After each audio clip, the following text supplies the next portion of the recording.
المیہ ہماری P T I میں ہے. آپ ہماری تاریخ دیکھ لیں، ماضی میں جتنے لوگوں نے قربانیاں دی ہیں بے توقیر ہو کے نکالے گئے ہیں، چاہے وہ علیم خان ہو، چاہے وہ ترین صاحب ہو، چاہے وہ آپ ایک درجن نام میں گنوا سکتا ہوں.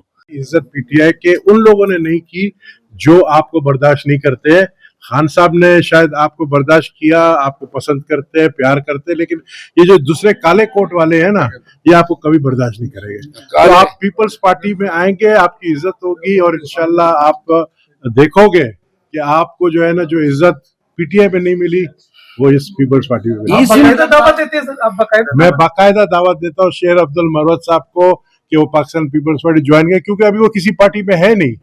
ان کو جو ہے جس طریقے سے وہ کون ہے بندہ جس سے آپ کو نکالا سیکرٹری جنرل کا، کیا نام ہے اس کا؟ تو نام بھی نہیں پتا مجھے. نہ وہ غلام نبی سید رسول کیا نام ہے اس کا یار؟ سلمان راجہ. سلمان راجہ. اب سلمان راجہ کو کیا پتا ہے سیاست کس کو کہتے ہیں؟ یہ کالے کوٹ والوں نے جو ہے ان جیسے سچے لوگوں، آنا کالا کوٹ والا یہ بھی ہے، لیکن یہ جالا ہے. یہ جالا پی ٹی آئی کا تھا، یہ جالا میں سمجھتا ہوں اس کو اب پیپلز پارٹی کا جالا ہونا چاہیے.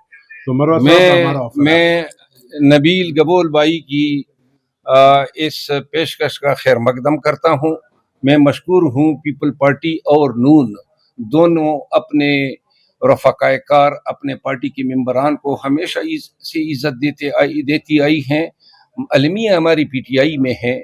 آپ ہماری تاریخ دیکھ لیں، ماضی میں جتنے لوگوں نے قربانیاں دی ہیں بے توقیر ہو کے نکالے گئے ہیں، چاہے وہ علیم خان ہو، چاہے وہ ترین صاحب ہو، چاہے وہ آپ ایک درجن نام میں گنوا سکتا ہوں.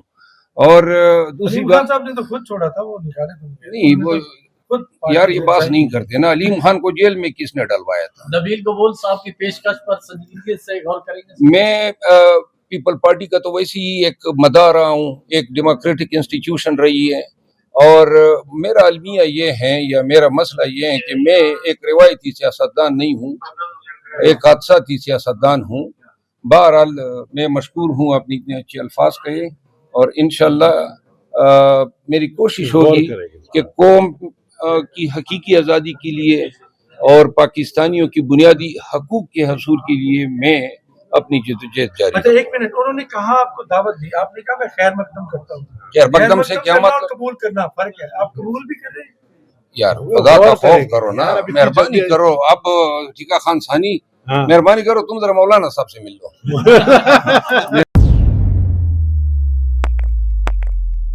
روزنامہ قدرت کی ویڈیو دیکھنے کے لیے ابھی یوٹیوب چینل پر سبسکرائب کریں اور بیل آئیکن پر بھی کلک کریں.